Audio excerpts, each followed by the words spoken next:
नमस्कार आदाब दोस्तों वक्त हो चला है तमाम देश और दुनिया की सभी ताज़ा तरीन बड़ी खबरें जानने का। डालते हैं सुर्खियों पर नजर। दोस्तों, आगरा जिला न्यायालय में पेशी पर आए आरोपी को 4 लोग लेकर हुए फरार, जिले में की गई नाकाबंदी। दोस्तों, NH जाम की घोषणा के बाद खेदड़ महापंचायत कमेटी को प्रशासन ने दिया बातचीत का न्योता। दोस्तों, मैं एकनाथ शिंदे को धूल चटा दूंगा, CM शिंदे पर जमकर बरसे उद्धव ठाकरे। दोस्तों, एक ही परिवार के 8 लोग लेकल नदी में बहे 4 के शव बरामद, देखें खौफनाक तस्वीरें। दोस्तों, NDA उम्मीदवार द्रौपदी मुर्मू के कार्यक्रम में भिड़े किरोड़ी लाल व राजेंद्र राठौर, फिर दोनों बोले हम भाई भाई हैं। दोस्तों, अग्निपथ योजना को लेकर मनीष तिवारी के रुख से कांग्रेस आलाकमान नाराज, पार्टी से हो सकते हैं सस्पेंड। दोस्तों, असम CM की दरियादिली का वीडियो हो वायरल, दिव्यांग लड़की के एक आंसू पर पिघले मुख्यमंत्री, फोन नंबर देकर कहा कुछ गलत हुआ तो बताना। दोस्तों, बात करेंगे इन सभी खबरों की एक एक कर विस्तार से, लेकिन दोस्तों खबर जानने से पहले लाइक कीजिए इस वीडियो को, चैनल को सब्सक्राइब करें और पास में लगे बेल आइकन को दबा लें ताकि तमाम देश और दुनिया की सभी ताज़ा तरीन बड़ी खबरें आपके पास सबसे पहले पहुंचे। जी हाँ दोस्तों, पहली बड़ी अपडेट आ रही है, आपको बता दें आगरा जिला न्यायालय में पेशी पर आए आरोपी को 4 लोग लेकर हुए फरार, जिले में की गई नाकाबंदी। दोस्तों, आगरा में प्रमुख चौराहे पर लगाया जा रहा जाम। बता दें ताजनगरी में दिन दहाड़े जिला न्यायालय में पेशी पर आए आरोपी को 4 लोग सिपाही पर हमला कर छुड़ा कर ले गए हैं। अज्ञात लोगों द्वारा सिपाही पर हमला किया गया, जिससे सिपाही गंभीर रूप से घायल हो गया। दोस्तों, आरोपी को छुड़ा कर ले जाने की घटना से जिले में हड़कंप मच गया है। घटना की सूचना पर न्यू आगरा पुलिस के साथ सभी आला अधिकारी भी मौके पर पहुंच गए हैं। आरोपी को पकड़ने के लिए पुलिस की कई टीमों को लगा दिया गया है और जिले में नाकाबंदी भी शुरू कर दी गई। दोस्तों, प्राप्त जानकारी के अनुसार फिरोजाबाद निवासी विनय श्रुति बरहन पुलिस ने इस मामले में भेजा गया है। दोस्तों, प्राप्त जानकारी के अनुसार फिरोजाबाद निवासी विनय श्रुति और बरहन पुलिस ने एक मामले में जेल भेजा था। बुधवार दोपहर करीब 2:30 बजे आरोपी विनय को जेल से पेशी पर दीवानी न्यायालय लाया गया था। दोस्तों, इसके साथ एक सिपाही मौजूद था जो उसे कोर्ट में पेशी करने ले जा रहा था। उसी समय अचानक से 4 अज्ञात लोग आए, जिसमें से एक व्यक्ति ने सिपाही के सर में ईंट मार दी, जिससे सिपाही घायल हो गया और मौका पाकर वे लोग आरोपी को लेकर फरार हो गए। दोस्तों, सिपाही को घायल अवस्था में देख तमाम लोग वे अधिवक्ता मौके पर जुड़ गए हैं। वहीं दीवानी में तैनात पुलिस भी मौके पर आ गई है और आरोपी को तलाशने लगे हैं, लेकिन आरोपी इससे पहले ही भाग चुका था। घटना की जानकारी पर SP सिटी विकास कुमार भी मौके पर पहुंच गए हैं। SP सिटी विकास कुमार का कहना है कि दीवानी में पेशी पर आए एक आरोपी को 4 अज्ञात लोग छुड़ा कर ले गए हैं और आरोपी के साथ मौजूद सिपाही को घायल कर दिया गया। दोस्तों, आरोपी की तलाश की जा रही है, जल्द ही उन्हें गिरफ्तार कर लिया जाएगा। वहीं घायल सिपाही को अस्पताल में भर्ती कराया गया है। दोस्तों, अगली बड़ी अपडेट आ रही है, आपको बता दें NH जाम की घोषणा के बाद खेदड़ महापंचायत कमेटी को प्रशासन ने दिया बातचीत का न्योता। बता दें हिसार के खदेड़ गांव में थर्मल पावर प्लांट के विवाद को लेकर हिंसा के बाद माहौल तनावपूर्ण बना हुआ है। पुलिस के साथ हुई झड़प में मृत ग्रामीणों के मौके से बाद 6ठे दिन भी संस्कार नहीं हो सका।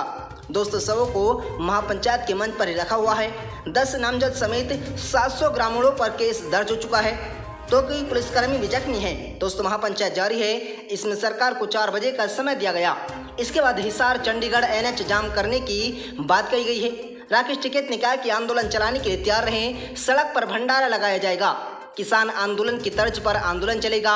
इस घोषणा की कुछ देर बाद ही प्रशासन की ओर से बातचीत के लिए न्योता आ गया।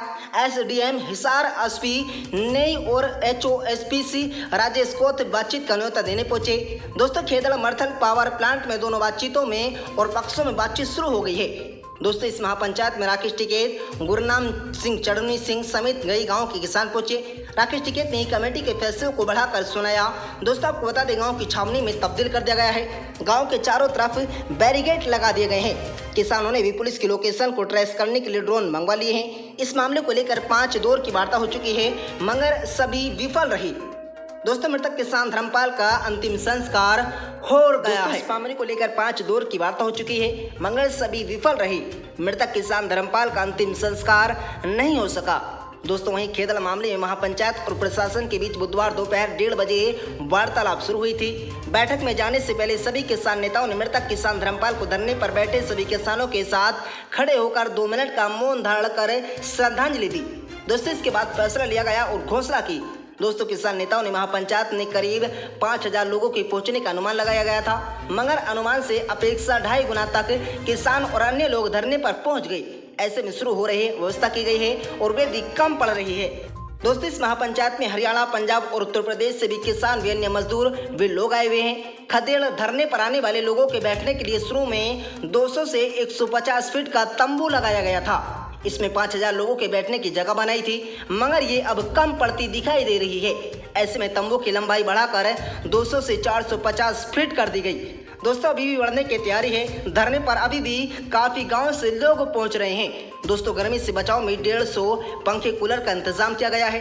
इससे पहले घटना के 5वें दिन मंगलवार को पुलिस ने नोटिस देने के बाद स्वजन भी ग्रामीण अग्रो मेडिकल कॉलेज से किसान धर्मपाल शव लेकर आए। दोस्तों, 5वें दौर की वार्ता विफल होने के बाद जब गौशाला कमेटी ने शव उठाने से इनकार कर दिया तो पुलिस प्रशासन की ओर से शाम को मृतक धर्मपाल के बेटे संदीप को व्हाट्सएप पर नोटिस भेजा, जिसमें लिखा था कि अग्रोहा अगर मेडिकल कॉलेज से शव को नहीं उठाया तो वे लावारिस मानकर शव का अंतिम संस्कार कर देंगे।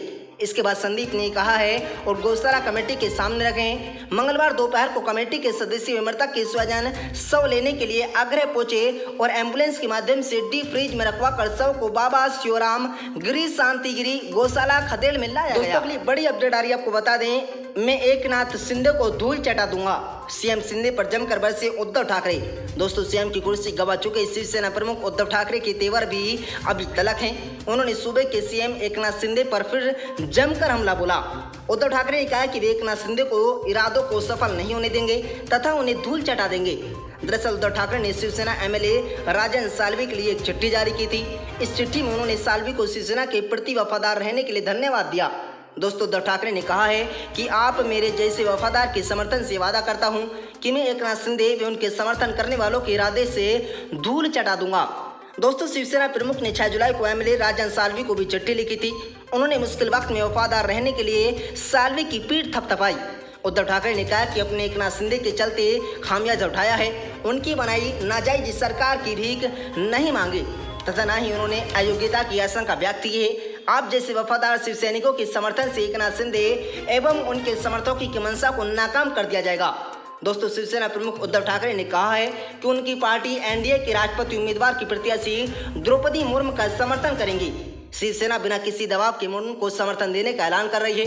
इनके इस फैसले के बार और कई बार प्रकार की अटकलें लगाई जा रही हैं। दोस्तों, अगली बड़ी खबर आ रही है, आपको बता दें, एक ही परिवार के 8 लोग केलवद नदी में बहे, 4 के शव बरामद और देखे खौफनाक तस्वीरें।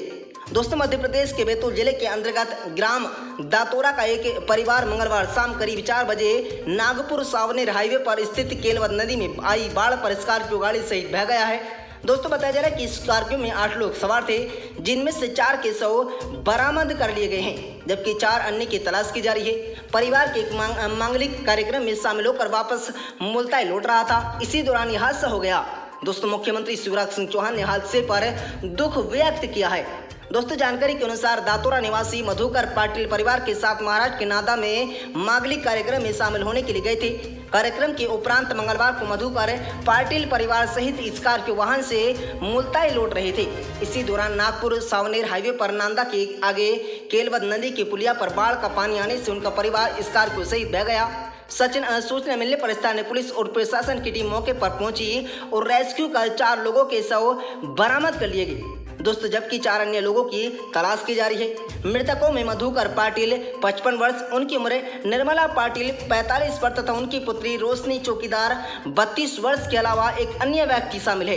दोस्तों, मधुकर पाटिल के रिश्तेदार सुमित पाटिल ने बताया कि वाहन में फंसे रहने से 4 लोगों के शव मिल चुके हैं, वहीं अन्य लोगों की तलाश की जा रही है। दोस्तों, प्रत्यक्षदर्शियों के अनुसार केलवद नदी के पुल के ऊपर से पानी भी बह रहा था। इसके बावजूद ड्राइवर ने कार से पुलिया पार करने की कोशिश की। इसी बीच पहुंचने के बाद नदी का बहाव तेज हो गया और कार बह गई। दोस्तों, पानी में कार के दरवाजे नहीं खुले हैं, जिसके कारण अंदर फंसे लोग बाहर नहीं निकल पाए। मुल्ताई एसडीओपी नवरत्ना सिंह ने बताया कि केलात नाथा महाराष्ट्र के नंदा गोमुख गांव के पास आज नदी में आई बाढ़ से जीप MH 31 CP 0299 बह गई है। इसमें मुल्ताई के दातोरा गांव मधुकर निवासी पाटिल, उनकी पत्नी निर्मला पाटिल, बेटी रोशनी चौकीदार समेत अन्य 3 लोग सवार थे। जी हाँ दोस्तों, अगली बड़ी अपडेट आ रही है, आपको बता दें, एनडीए उम्मीदवार द्रौपदी मुर्मू के कार्यक्रम में भिड़े करोड़ीलाल, विराजेंद्र और राठौर। फिर दोनों बोले हम भाई भाई। दोस्तों, राजस्थान के राज्यसभा सांसद किरोड़ी लाल मीणा और भाजपा के दिग्गज नेता एवं विधानसभा उपनेता प्रतिपक्ष राजेंद्र राठौर के बीच होटो हुई है, जिसमें मीणा ने राठौर को जमकर खरी सुनाई और जवाब में राठौर ने भी किरोड़ी को लहजा सुधारने की नसीहत दे डाली।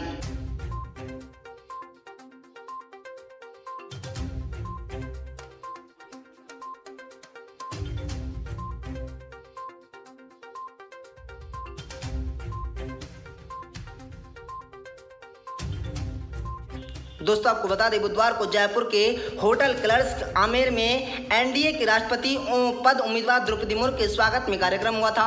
इसमें आदिवासी जिले से कुछ नेता और कार्यकर्ताओं के कार्यक्रम में एंट्री नहीं होने पर उपनेता प्रतिपक्ष राजेंद्र राठौर को जमकर खरी खोटी सुनाई गई। दोस्तों, आपको बता दें, काफी देर तक दोनों नेताओं के बीच बहस चली। मामला इतना बढ़ गया कि केंद्रीय जल शक्ति मंत्री गजेंद्र सिंह शेखावत ने बीच बचाव कर मामला शांत कराया। कार्यक्रम में केवल उन्हीं नेताओं को एंट्री दी जा रही थी जिनके पास बने हुए थे। दोस्तों, किरोड़ी लाल आदिवासी जिलों के लिए कुछ नेताओं कार्यकर्ताओं के साथ स्वागत के लिए पहुंचे थे। बताया जा रहा है कि किरोड़ी लाल मीणा के साथ आदि आए नेताओं को पास नहीं होने का हवाला देकर कार्यक्रम में एंट्री नहीं देने की बात कही तो किरोड़ी भड़क गए। एयरपोर्ट पर बीजेपी की कुछ नेताओं को खरी खोटी सुनाई और यहां तक कि कह दिया कि चाटुकारियों को भीड़ इकट्ठा कर रखी है। दोस्तों, इसके बाद कार्यकर्ताओं को जब एंट्री गेट पर रोका गया तो किरोड़ी लाल मीणा नाराज हो गए। किरोड़ी लाल आदिवासी नेताओं को अंदर लेकर पहुंच गए हैं।